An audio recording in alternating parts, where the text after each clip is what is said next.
I'm Glenn McGinnis, and this is Outburst. On the program, will you be cutting back on spending this holiday season? We've got a small 9-month-old baby, so there'll be some increased spending compared to last year. I'd rather play board games and bingo with my kids than spend a whole bunch of money. I think throughout the pandemic, I've been more aware of money. That it's going to be the thought that counts and just put more thought into it and less dollars. But first, as testimony wrapped up in the inquiry over the federal government's use of the Emergencies Act, we've heard from some cabinet ministers who said they felt their safety was compromised, which even included death threats. In fact, in the days leading up to the occupation, security was beefed up for 8 cabinet ministers and for Canada's chief medical officer, Theresa Tam. We also saw a tense moment several months after the protests ended when Deputy Prime Minister Chrystia Freeland was accosted in a hotel lobby in Grand Prairie, Alberta by a man who did not agree with the federal government's policies, which many saw as too close for comfort. So, do our federal politicians need more protection? Our question: do you think more security is required for politicians? I believe that when there are credible threats, the police believe there should be more protections in place, then I don't see why they shouldn't get more protections. Certainly in the current environment, yeah, that makes sense. Obviously putting up more security doesn't deal with the root causes, and dealing with the root causes, things like this get going and seem to lose control and then kind of crash and burn at the end anyway. That's what has to ultimately be done, is somehow have people feel better about what our government's doing and the like. People are very emotional about everything that's been going on, and that emotion bubbles up and can turn into aggression, and that's not safe for anybody. I hate to go there to those kind of solutions without backing up and seeing, what's the root of the problems. Sure, yeah, throw more security at them. Just that's terrible. Like, they need to feel secure, but it's a much bigger issue. It's a different environment now, so they need to feel safe going out in public settings as well, and not feel that they're threatened or at risk. I definitely do. I think the whole world is divided now. It's more polarized than it's ever been. And absolutely, I think there's always 3 sides to the story. There's your side, my side, and somewhere there are the facts. And I think people just have to take it a little bit down a few levels, but absolutely, yep. I think, past and present and future, I think politicians are always going to be at risk for ridicule and aggression. So it's not really that new. We're probably going to start seeing it more because the public is generally outraged over a lot of societal issues that are happening right now, and because the lack thereof control, the people we are going to take it out on the politicians because they are the ones who have at least a little bit of control. I don't know if what type of protection that might entail, but maybe if things start to shift in favor of the general public, maybe that's the answer to slowing down aggression. When there's threats, yes, I would be for to have more security around them because there's a threat or something, modifying why they should have more security around them. But if it's like going on regular, let's say, representation, I think they do have enough security right now as it is. But if there's more threat, yes, we should protect them. Oh, that's a tough one. I mean, when you're in that kind of a position, you're a target in a lot of cases, especially when you're out in the public. I don't know if it's feasible to increase the security. Probably wouldn't be a bad idea in more situations to have increased security. Honestly, no. I don't think that's a good use of tax dollars when other areas could require it more. I think people get into lines of work knowing the potential risk factors, and that kind of their actions bring out certain types of people. I think so. I mean, if we want to have good people running for office, there has to be better protection for them. Otherwise, we're not going to have those strong candidates. We're going to have just anybody, entering politics. So I think to give it more respect and to get better candidates, I think we're going to have to step it up and make them feel a little more safe. Because, let's face it, there's a lot more hate and negativity in the world today than there was, say, 4 or 5 years ago. So things are going in that direction, unfortunately. But I honestly hadn't considered that. I hadn't noticed it myself. I consider Canada quite a safe country. I'm well traveled and I'm aware of other cultures, and I think we're extremely fortunate to be living in Canada. And I suppose if the politician himself felt that he was vulnerable, that he could certainly ask and be given extra security. It's a very good question. I think that it's important to be paying attention to what is happening in terms of issues around security and acting to it. I mean, if one looks to the States, one recognizes that the Capitol Police don't have all of the resources to look after all of the politicians. I'm assuming that it's to some degree the same here. And so I do believe in trying to ensure that politicians feel safe, because democracy is absolutely based upon people running and wanting to be involved in politics. And where would we be without people prepared to take that risk? We should make sure that they feel safe and are safe. Yes, I believe it's the nature of the world right now that many people, including people in politics, and because of their point of view, are going to be targeted.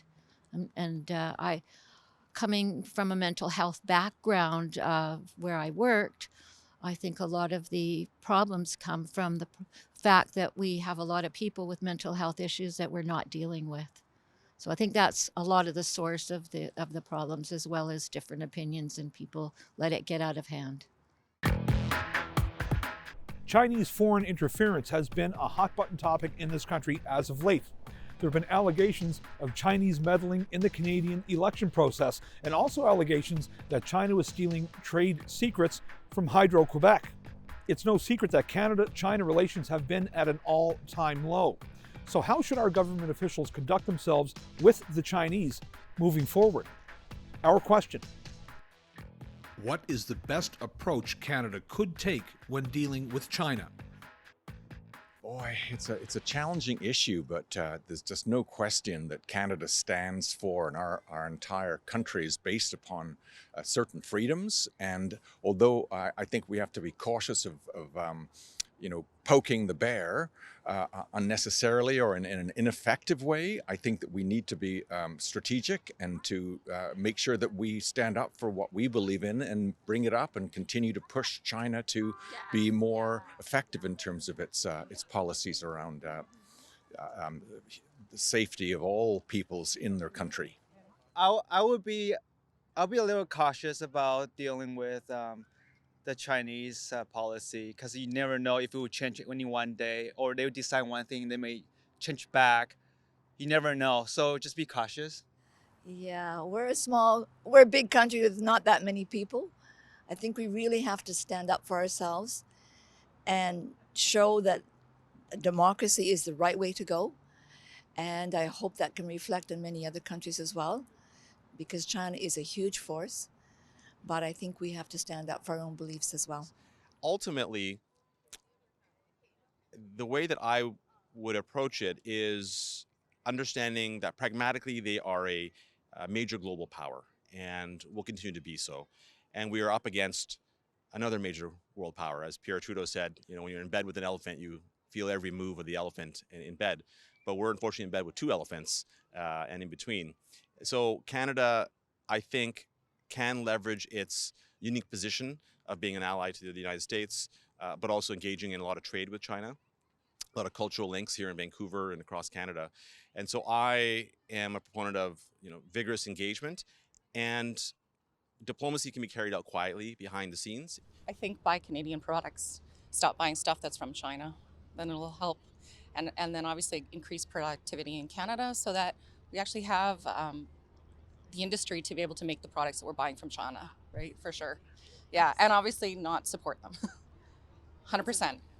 Unfortunately, I'm just a citizen. I don't know, I'm not the expert on how a country can interact or behave with other countries in the most optimal manner. So I would hope that someone else far more knowledgeable than me could at least ensure that if we are seeing another country do things that we don't agree with, that we aren't doing similar things ourselves. I don't profess to have any kind of knowledge to give recommendations, I think, to the government. I mean, we really don't have much control with regards to what China decides to do on any particular day. So, I mean, all we can do is just do our best to negotiate what we can, especially, when it comes to getting prisoners home or that sort of thing. But To deal with China, we definitely have to ensure that our trade gets shifted away to other nations. And also, as well as we need better counter spying laws to ensure that our intellectual property and kind of government secrets are secured. China's a big force. There's a force to be reckoned with, so I think we got to really tread lightly and treat them like they want us to be treated. You want to be treated well, you got to treat them well. You give respect, you get respect. I think we should take a hardline approach to that. There, like put the foot down and say no. Like if they're interfering with anything, if they're sticking their noses where they don't belong, that's got to be dealt with.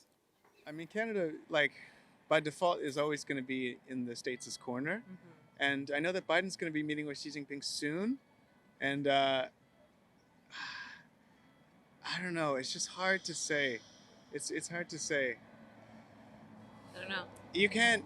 Well, I would say that Canada is like morally facing on the global stage. Canada has a lot to say about human rights, and I don't feel like we're ever going to be in a position to tell China what to do. But at the same time, it might be a statement to not meet or to refuse to participate in that sense.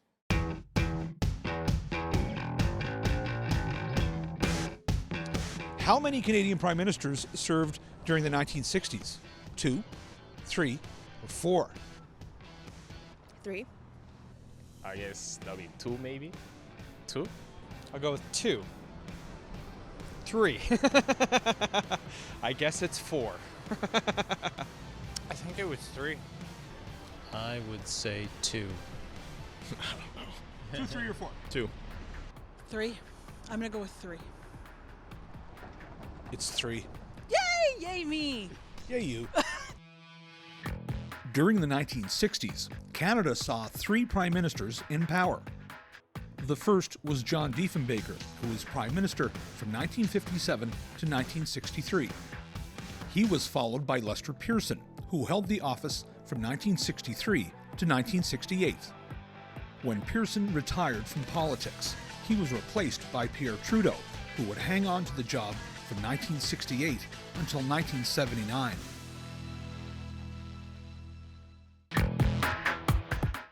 As we move towards winter, we've received stern warnings by both the federal finance minister and the governor of the Bank of Canada about a looming recession on the horizon.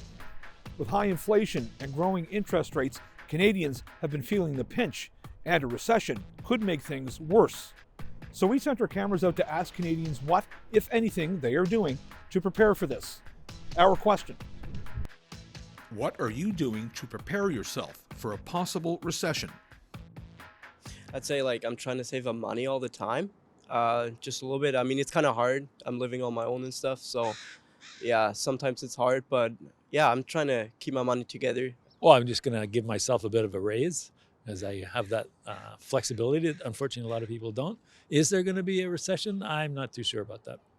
I've been preparing this for my whole life. I know this is coming. One day people keep saying for the whole long time. I mean, try to save, try to do more grocery cook at home, stop eating out, but which I'm not doing that right now. I'm going out. So, I mean, you always try, but you try to adapt with your lifestyle too. You don't want to make your life quality suffer. Yeah, of course, try to cut down some unnecessary spending. That's how I prepare for it. Well, I don't see it necessarily personal because we have an extended family and we have children and grandchildren. And so it isn't necessarily just my husband and myself, but we fortunately are in a position where we can probably ride out some waves till the end of our lives because we put money away for that issue. Yeah, I'm still a student, so I'm not really independent from my parents and everything. But for sure, I save money and think about what I spend money on and everything like this. But I'm not really thinking about it a lot. Yeah. Hoping there's not going to be a recession because I just retired. and it wasn't a good time to retire. So really, I'm not really looking for a recession, so I'm not really overly concerned. I guess like we are going back to baking, going back to basics, looking if we can work and live off the grid as much as possible, so on and so forth. In general, we don't spend, a lot. We just live a life that um, we kind of uh, buy what we need, and we don't do excessive purchases. Um, so and I save. Every month I have I have a good job, and I save every month. So if something happens, hopefully I'll be able to ride the wave. Just continuing to work hard. Some things are out of my control. Work on what's in my control. Continue to work hard. Try to limit any extra expenses, and stay smart with my money. Not really doing much different than I was before. Just kind of putting money away, trying to spend things less frivolously, and things of that nature. Well, as a fixed income senior couple, we have to look at what our expenses are and what our cash flow is with respect to income and versus expenses, and just look at discretionary spending and look at maybe how we can cut back slightly. Saving money right now, doing a lot more things around the house, and just hunkering down basically. I don't really consider things like that. It's not really in my interest. I don't have any investments or anything. Like I always basically make the same money no matter what happens. So it's not really important to me. I don't think about those things. That's also partially having smaller vehicles. We downsized. We also are really trying to eliminate any debt whatsoever in our lives. Saving, not spending in any excessive way. It's more so realistic, logical spending and necessities, essential items. And I think just knowing and understanding what's ahead rather than just being like, oh, just living in the moment. We have to really think futuristically about it. Well, it's hard to say. I'm a student, so but it's just, I think, being maybe a little more aware of what you're spending, keeping an eye on your savings, right? So if things are a little more uncertain, then it's good to have a little money in the bank and to be a little more conscious about the ways you kind of spend your money every day, right? So that you're kind of on a personal level kind of responsible, right? Well, I'm in a bit of a different situation. I'm about to get my government pension. I'll be turning 65. I have some savings. I'm fortunate. We have our work here at the market. And I do notice a bit of a downturn in some of the spending. I'm going to ride it out like everybody else and make sure I can pay my bills, keep it simple. And really all you can do is hope for the best. It's not going to be the first one. I just hope, that maybe they'll be wrong and maybe it won't be too bad. Definitely you have to put money aside for certain things. We've made budgetary choices accordingly, like not buying a house now based on what interest rates are currently. And I guess that's the basis of it. Well, I'm actually just took another job. I was retired for 6 years. So I just took a contract for the winter because, things are expensive and my partner's still working. So I might as well be helping out and just, trying to pay down household expenses and just trying to put more away just to prepare for times like this and trying to be fiscally responsible. So, with many of us preparing to do our holiday shopping, but with all this economic uncertainty on the go, our spending power may be limited due to circumstances beyond our control. As many Canadians do not have the amount of disposable cash at their fingertips as they did in the past, many Canadians will be curbing their expenditures this time around.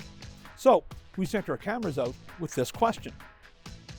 Will you be cutting back on spending this holiday season? It's a good question. I got 3 children. I got a grandchild.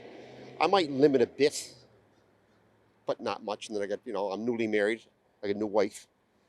So I will probably still, spend, but not to the max. I don't think so.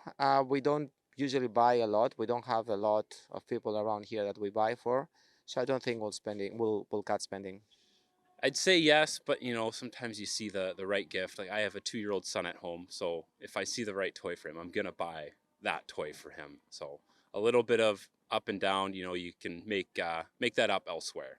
I think throughout the pandemic, I've been more aware of money, and I'm also more aware of the environment. And so there's a lot of excess that we don't need. So spending, you can call it cutting back on spending, you can just call it cutting back on consuming. I feel like everything's just more expensive these days, so kind of like spending less on obviously things more expensive, don't have the money to buy the more expensive things. Really have to think about what you're buying because of the price too. Yeah. I also think that making practical gifts, so if somebody's planning a trip or something, then contributing towards that, or building experiences. There doesn't have to be some stuff under the tree. It could be something they get to enjoy. Yes, I actually have always tried to influence my family, even before this year, in previous years, that it should be more about just getting together as a family and having a nice meal. And if you want to do the gifting, maybe do a Secret Santa where you have only one gift at $20. But I do think that we have created too much commercialism amongst holidays. Most definitely. So I'm looking for sales, coupons wherever I can. And I've told my kids, I have 4 kids between myself and my partner, that they'll be getting money as opposed to a multitude of gifts this year. So they can go buy their own things. But definitely the economy has made me think twice about spending, for sure.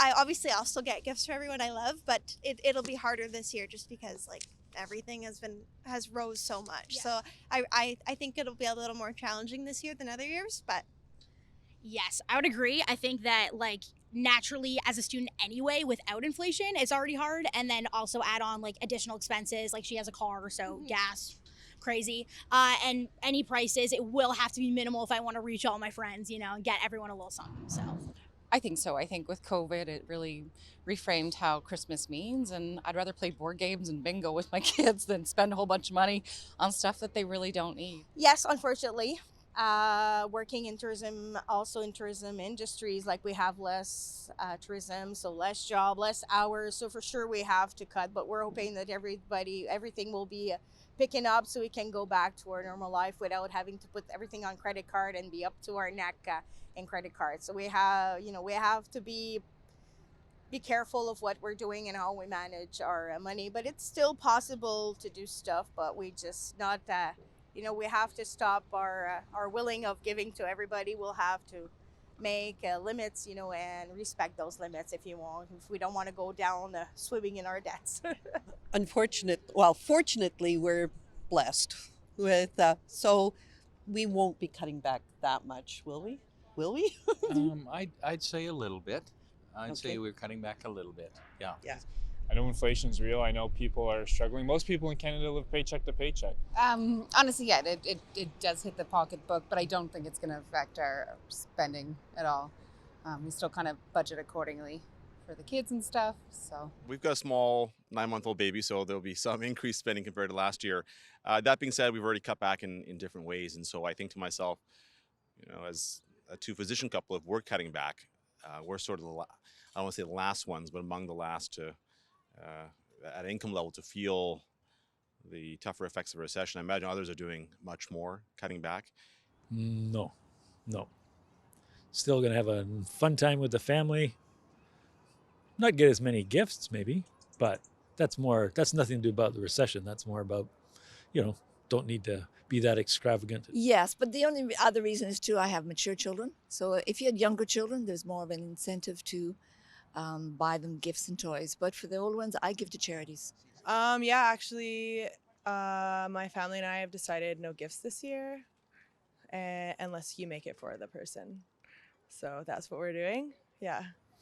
I think I will. I think I'll be taking a bit more, paying a bit more attention to how I'm spending and making sure that if I'm buying gifts, that it's going to be the thought that counts and just put more thought into it and less dollars.